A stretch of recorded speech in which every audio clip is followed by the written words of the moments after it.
ईसाई धर्म के दिल में बसती है बाइबल, एक ऐसा ग्रंथ जो अरबों लोगों के लिए प्रेरणा और मार्गदर्शन का स्रोत रहा है। लेकिन ये एक बहुत ही जटिल किताब भी है, जिसके पन्नों में गहरी बहसें और कई अनसुलझे सवाल छिपे हुए हैं। तो आइए आज हम इसी पहेली के कुछ हिस्सों को साथ मिलकर समझने की कोशिश करते हैं। तो चलिए इस पहेली में थोड़ा और गहरे उतरते हैं। देखिए, बाइबल के अंदर ही एक तरह का खिंचाव महसूस होता है। एक तरफ ये उन विश्वासों की नींव रखती है जो ईसाई धर्म को परिभाषित करते हैं, जैसे कि एक ही ईश्वर का होना, पड़ोसियों से प्यार करना और हर इंसान की जिंदगी का सम्मान करना।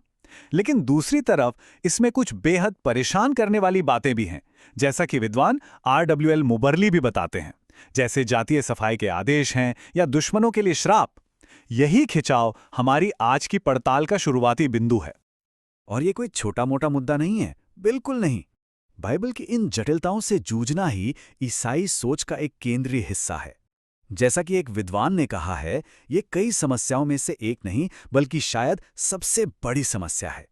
ये सिर्फ कोई अकादमिक बहस नहीं, बल्कि ये इस बात को तय करती है कि इस धर्म को कैसे समझा और जिया जाता है। तो सवाल उठता है, क्या ये तनाव एक तरह की विफलता का संकेत है? कई लोगों का मानना है कि नहीं, बिल्कुल नहीं। असल में ये लगातार होने वाली बहस और ये जुड़ाव ही एक जीवंत विश्वास का सबूत है। ये एक ऐसी किताब है जिसे सिर्फ पढ़ा नहीं जाता, बल्कि जिसके साथ जिया और जूझा भी जाता है। तो चलिए इस पहेली को सुलझाने का पहला टुकड़ा उठाते हैं, ये समझना कि बाइबल आखिर बनी कैसे। इसकी रचना के पीछे जो दैवीय प्रेरणा है, उसको लेकर कई अलग अलग विचार हैं। तो सबसे बड़ा सवाल यही है, परमेश्वर ने बाइबल को प्रेरित किया कैसे? इस एक सवाल के जवाब में कई सिद्धांत हैं, और वे हमें दिखाते हैं कि लोग इस ग्रंथ को कितनी अलग अलग नजरों से देखते हैं।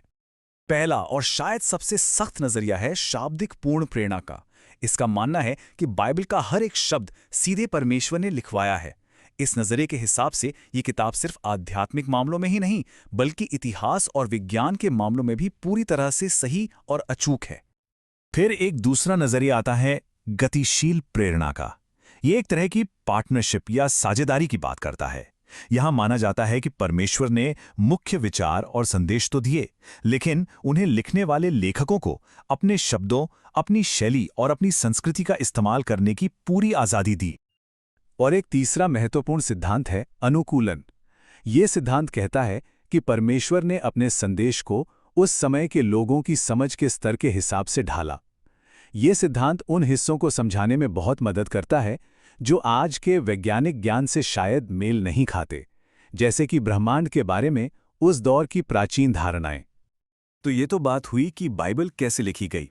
अब सवाल ये है कि ये है किस बारे में? क्या इन 66 अलग अलग किताबों को कोई एक बड़ी कहानी आपस में जोड़ती है? बहुत से धर्मशास्त्रियों का मानना है कि हाँ, एक ही कहानी है, और इसे अक्सर 4 हिस्सों में बांटा जाता है: सृष्टि, पतन, छुटकारा और समापन। ये एक ऐसा ढांचा है जो उत्पत्ति से लेकर प्रकाशित वाक्य तक पूरी बाइबल को एक ही धागे में पिरोता है। ये कहानी कि कैसे दुनिया बनी, कैसे इंसानियत अपने रास्ते से भटकी और कैसे परमेश्वर सब कुछ ठीक करने के लिए एक योजना पर काम करते हैं। अब सवाल है, इस भव्य कहानी को समझने की चाबी क्या है? व्हाइट ग्राहम जैसे विचारकों के अनुसार वो चाबी है यीशु। उनका तर्क ये है कि पुराना नियम सिर्फ इतिहास नहीं है, बल्कि एक तरह का ट्रेनिंग मैनुअल है जो हमें यीशु की ओर ले जाता है। इस मसीही केंद्रित नजरिए का मतलब सीधा सा है कि पुराने और नए नियम एक ही कहानी के 2 हिस्से हैं, और ये एक ऐसी कहानी है जिसका केंद्र यीशु है। ये नजरिया पुराने नियम की भविष्यवाणियों, उसके प्रतीकों और घटनाओं को नए नियम में यीशु के जीवन से जोड़कर देखता है। अच्छा, अब बाइबल की सामग्री से हटकर इसके व्यावहारिक उपयोग की ओर बढ़ते हैं। चर्च की सभाओं में और सामूहिक पूजा में इसकी क्या भूमिका है? और यहाँ एक बहुत दिलचस्प बात सामने आती है। सभी ईसाई समूह बाइबल का उपयोग तो करते हैं, लेकिन उनके तरीके बहुत अलग अलग हैं। संस्कारात्मक परंपराओं में ये औपचारिक रीतियों का एक हिस्सा है। सुधारवादी परंपराओं में बाइबल की व्याख्या करने वाला उपदेश सबसे अहम होता है, और वहीं करिश्माई परंपराओं में ये जोशीले संगीत और प्रशंसा का आधार बनती है। ये सिर्फ अंदाज का अंतर नहीं है, बल्कि धर्मशास्त्र की गहरी समझ को भी दिखाता है। अच्छा, चर्च से बाहर निकलें तो एक व्यक्ति के रोजमर्रा के जीवन में बाइबल की क्या भूमिका है? क्योंकि यह सिर्फ रविवार की किताब नहीं है, बल्कि इसे दैनिक जीवन के लिए एक गाइड के तौर पर देखा जाता है। इसकी भूमिका को समझने का एक बहुत ही खूबसूरत तरीका इस रूपक में छिपा है। बाइबल को अक्सर पैरों के लिए एक दीपक और रास्ते के लिए प्रकाश कहा गया है। इसका मतलब है एक ऐसी रोशनी जो न सिर्फ अगला कदम दिखाती है, बल्कि दूर तक का रास्ता भी रोशन कर देती है, खासकर तब जब जीवन में अनिश्चितता का अंधेरा हो। ये रोजमर्रा के छोटे बड़े फैसलों में ज्ञान देती है, एक नैतिक कंपास की तरह जो सही और गलत के बीच फर्क करने में मदद करता है।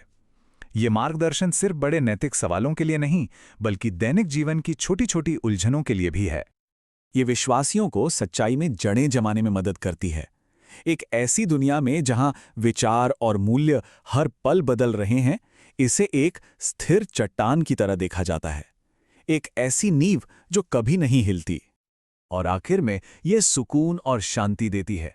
मुश्किल समय में इसके पन्ने ताकत और उम्मीद का जरिया बनते हैं, जो आत्मा को दिलासा और शांति देते हैं। और ये सारी बातें हमें वापस वहीं ले आती हैं जहां से हमने शुरू किया था। बाइबल के इर्द गिर्द ये सभी बहसें और तनाव, जैसा कि मोबली हमें याद दिलाते हैं, कमजोरी का संकेत नहीं है। वो एक ऐसे विश्वास का संकेत है जो जीवित है, जो सांस ले रहा है और अपने सबसे पवित्र ग्रंथ के अर्थ के साथ पूरी ईमानदारी से जुड़ रहा है। तो हम आपको इस सवाल के साथ छोड़ जाते हैं, अगर कोई ग्रंथ जीवित है तो क्या उसका मकसद सिर्फ आसान जवाब देना है, या हमें गहरे सवालों से जूझने के लिए बुलाना है? शायद असली विश्वास किसी ग्रंथ को आंख बंद करके मान लेने में नहीं, बल्कि उसके साथ जिंदगी भर कुश्ती करने में पाया जाता है।